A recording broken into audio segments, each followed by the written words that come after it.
કોઈ તો કહેશો કે ઓઇલ ફ્રી શાક છે. ઓઇલ ફ્રી શાક એટલે આપણે ઓઇલ બિલકુલ પણ નથી નાખ્યું. આપણે યુઝ કર્યું છે મેજિક ઓઇલનું. મેજિક ઓઇલ એટલે પાણીની અંદર આ શાક બન્યું છે અને શાકનો કલર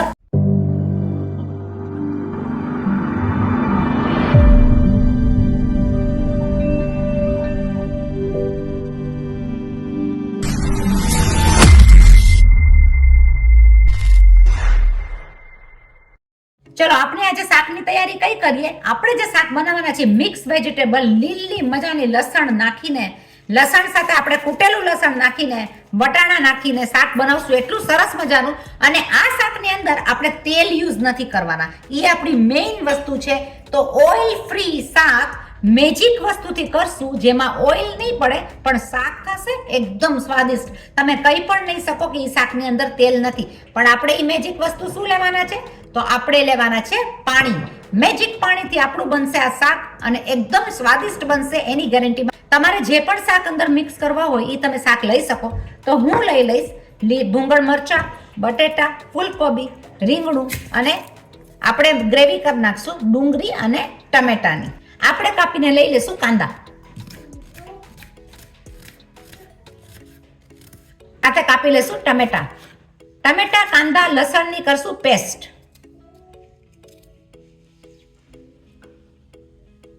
આપણે લઈ લેશું લસણ.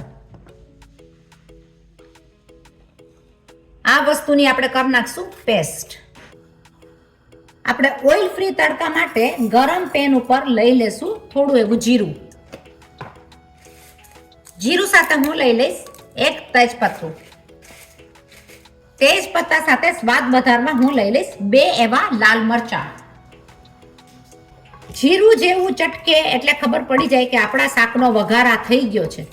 બરાબર છે. ઓઇલ ફ્રી એટલે ડાયાબિટીસ વાળા હોય છે. બધી બીમારીને લાગતા વળગતામાં ઓઇલ ફ્રી વસ્તુ ખાવામાં જે મજા છે એ પણ એકદમ જ સરસ મજાનું શાક થતું હોય છે.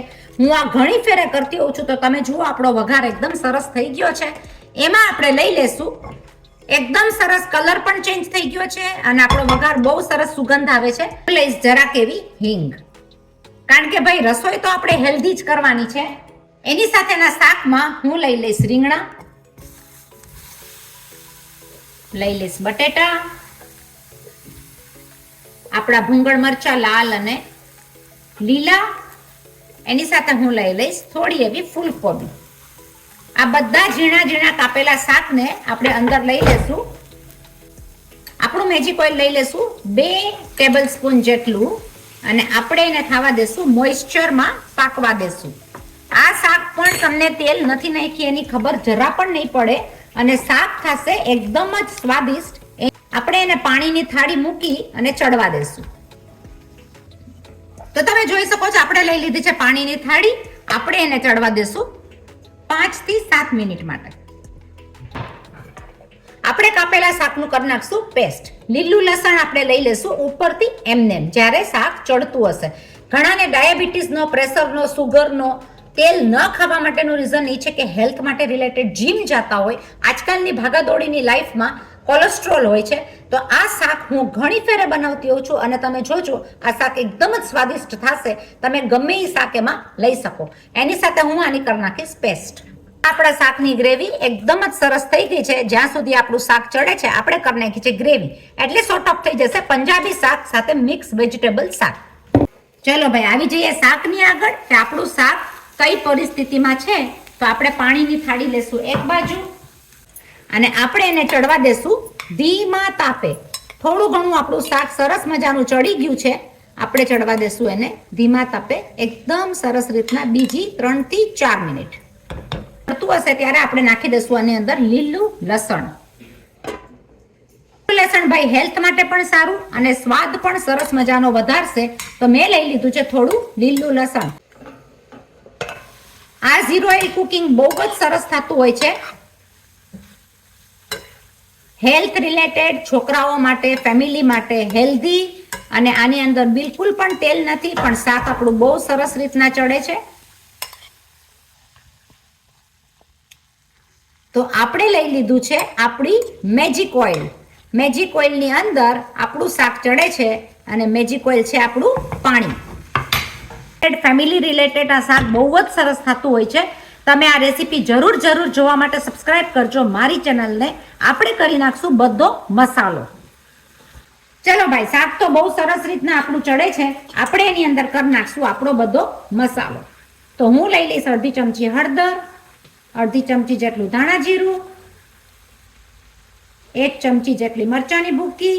તમારા ઘરમાં તીખું જેવું ખવાતું હોય એ પ્રમાણે તમારે લેવાનું. માપથી નિમક તમે પહેલા પણ નાખી શકો જ્યારે તમે શાક વઘારો. આને આપણે કરી નાખશું બધું મિક્સ. શાક તો ભાઈ બહુ સરસ રીતના ચડવા માંડી ગયું છે. તેલ વગરનું શાક હેલ્થ માટે બહુ જ સારું અને આ હેલ્ધી શાક છે, કારણ કે વેજીટેબલ્સ છોકરાઓ માટે, ફેમિલી માટે.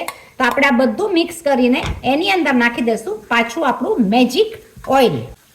મારી પાસે થાળીમાં જે પડેલું છે પાણી એ હું લઈ લઈશ અને એને કરી લઈશ મિક્સ. હજી આપણું શાક ચડે છે તો મટર આપણા રહી ગયા હતા, તો આપણે મટર લઈ લઈશું એની સાથે. મટર મારા ફ્રોઝન છે, મેં ગરમ પાણીમાં પલાળ્યા હતા એટલે તરત જ ચડી જશે. હું આ બધી વસ્તુને કરી નાખીશ મિક્સ. મસાલાવાળું શાક તમે જોઈ શકો કેટલું સરસ છે. આને કોઈ તો કહેશે કે આ ઓઇલ ફ્રી શાક છે. ઓઇલ ફ્રી શાકની અંદર બધો મસાલો પડી ગયો છે. હજી આપણી ગ્રેવી નાખવાની વાર છે, તો આપણે ચડી જવા દેશું. આપણી બધી વસ્તુ ચડી ગઈ છે. ધીમા તાપે આપણે બટેટાને થોડું ચડી જવા દઈશું, બીજી 2 થી 3 મિનિટ. પણ શાક સરસ મજાનું ચડીને તૈયાર થઈ ગયું છે. ઓઇલ ફ્રી શાક બહુ જ સરસ થતું હોય છે. મારી રેસીપીમાં જરૂર જાજો અને આ શાક બનાવવું બને છે. જોઈ જુઓ કેટલું સરસ મજાનું શાક દેખાય છે. હું લઈ લઈશ આપણી બનાવેલી ગ્રેવી. આ બની ગયું છે આપણું મસ્ત મજાનું પંજાબી શાક. આને આપણે ચડવા દેશું 2 થી 3 મિનિટ ગ્રેવી સાથે મિક્સ કરવા માટે. શાક થઈ ગયું છે રેડી. હું એને ડેકોરેટ કરી નાખીશ ધાણાથી. અને શાકને તમે જોઈ શકો એકદમ જ સરસ મજાનું શાક તૈયાર થઈ ગયું છે. ગ્રેવી વાળું પરાઠા સાથે પણ ચાલે, પરાઠા સાથે ચાલે, ભાત સાથે ચાલે, રોટલી સાથે ચાલે. અને આ શાક આપણું ચડીને એકદમ જ સરસ મજાનું ફૂલકોબી, બટેટા બધું જ સરસ ચડી ગયું છે. એક રસ થઈ ગયું છે. મેં એને ધાણા સાથે ડેકોરેટ કરી નાખ્યું છે અને આપણું આ શાક બહુ જ સરસ થયું છે. જરૂર બનાવજો. 7 થી 8 મિનિટની રેસીપી છે. તમે ગમે એ શાક લઈ શકો અને તેલ વગર બનાવી શકો. ઓઇલ ફ્રી શાક આપણું રેડી. સબસ્ક્રાઇબ કરો મારી ચેનલને, ફોરવર્ડ કરો, લાઈક કરો, શેર કરો અને બીજા બધાને અંદર ફાઇન રીતના કોમેન્ટ લખો. આમાં મને કોઈ તો કહેશો કે આ ઓઇલ ફ્રી શાક છે. ઓઇલ ફ્રી શાક એટલે આપણે ઓઇલ બિલકુલ પણ નથી નાખ્યું. આપણે યુઝ કર્યું છે મેજિક ઓઇલનું. મેજિક ઓઇલ એટલે પાણીની અંદર આ શાક બન્યું છે. અને શાકનો કલર અને સ્વાદ એટલો સરસ મજાનો થયો છે કે તમે જોઈ શકો ખતખતું શાક પણ બહુ જ સરસ લાગે છે. હેલ્થ રિલેટેડ ફેમિલી માટે ભાઈ એ તો પહેલાં જોવાનું. ડાયાબિટીસ છે, સુગર છે, કોલેસ્ટ્રોલ છે, તેલ નથી વાપરવાનું, કંઈ વાંધો નહીં. આપણી બધી જ રેસીપી ઓઇલ ફ્રીની બહુ જ સરસ થતી હોય છે. બહુ સરસ થશે. આપણે બીજી પણ નવી રેસીપી લઈ આવશું. પણ તમારે સબસ્ક્રાઇબ કરવાનું છે, ફોરવર્ડ કરવાનું છે, કોમેન્ટ કરવાનું છે અને લાઈક કરવાનું છે.